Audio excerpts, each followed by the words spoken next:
Hello my dear viewers, welcome back. ഇന്നലെ എൻ്റെ അയൽവക്കത്തെ ഒരു ഫ്രണ്ട് എന്ന് പറയാം, ഫ്രണ്ടാണ് അവള്, ധന്യ, എനിക്ക് ഒരു കഷ്ണം മത്തങ്ങ തന്നായിരുന്നു. അവരുടെ വളപ്പിലുണ്ടായതാണ്. ഓർഗാനിക് ആണല്ലോ, നമ്മൾ കടകളിലൊക്കെ മേടിക്കുമ്പം എന്ത് വിഷാംശങ്ങൾ ഇട്ടിട്ടായിരിക്കുമല്ലോ പച്ചക്കറികൾ ഒരുപാട് നമുക്ക് കിട്ടണേ. അപ്പൊ ഇതെങ്ങനെയെങ്കിലും എൻ്റെ പിള്ളേരുടെ അകത്തോട്ട് ചെല്ലണം, കാരണം കറി ഉണ്ടാക്കി ഇത് എന്തായാലും അവർ കഴിക്കാൻ പോവില്ല എന്ന് എനിക്ക് അറിയായിരുന്നു. ആലോചിച്ചിരിക്കുമ്പോഴാണ് അവർക്ക് ഇഷ്ടമുള്ള സംഭവം എന്താണ്, എൻ്റെ മക്കൾക്ക് ഭൂരി എന്ന് വെച്ചാൽ ഭയങ്കര ഇഷ്ടമാണ്. വെറും കട്ടൻ ചായയിലും മുക്കി കഴിക്കാൻ അത്ര അധികം ഇഷ്ടം അവർക്ക്.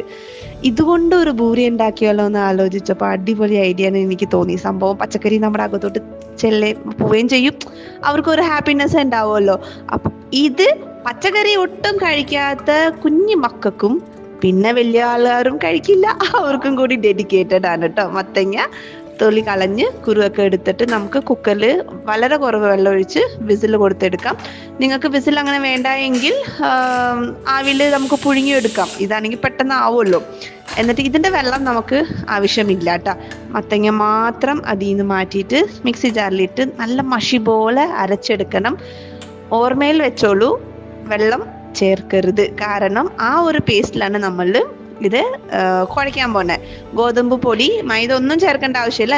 റവ നിർബന്ധമാണ്, എന്നാലും ഒരു ക്രിസ്പിനെസ് കിട്ടുള്ളൂ. ഉപ്പ്, മഞ്ഞപ്പൊടി, പിന്നെ ഇത് അയമോദകം, അതായത് നമ്മുടെ ക്യാരം സീഡ്സ്, അത് വളരെ നല്ലൊരു ടേസ്റ്റ് തരും. ഇവയെല്ലാം നന്നായി മിക്സ് ചെയ്തതിന് ശേഷം നമ്മൾ അരച്ച് വെച്ച ഈ പേസ്റ്റ്, മത്തങ്ങയുടെ പേസ്റ്റ് ഇട്ട്, ഇത് കുറച്ച് പാടായിരിക്കും കേട്ടോ, നല്ല രീതിയിൽ നമുക്ക് നന്നായിട്ട് കുഴച്ചിട്ട് ഒരു 15 മിനിറ്റ് മാറ്റി വെക്കാം. പിന്നെ ബാക്കിയൊക്കെ സാധാരണ പോലെ തന്നെ ഉണ്ടയാക്കി ആവശ്യമനുസരിച്ച് മാവ് എടുത്തിട്ട് നമുക്ക് ഉണ്ടയാക്കിയിട്ട് പൂരിയുടെ രീതിയിൽ നമുക്ക് പരത്തിയെടുക്കാം. ഒരുപാട് മെലിഞ്ഞിട്ട് വേണ്ട, ഇച്ചിരി നന്നായിട്ട് വേണം കേട്ടോ. ശരിക്കും നല്ല പ്ലഫി ആയിട്ടുള്ള പൂരി നമുക്ക് കിട്ടും. അത്രേ രുചികരവുമാണ്. ഇതിൻ്റെ കോമ്പിനേഷനായിട്ട് നമുക്ക് എന്തും പോവും.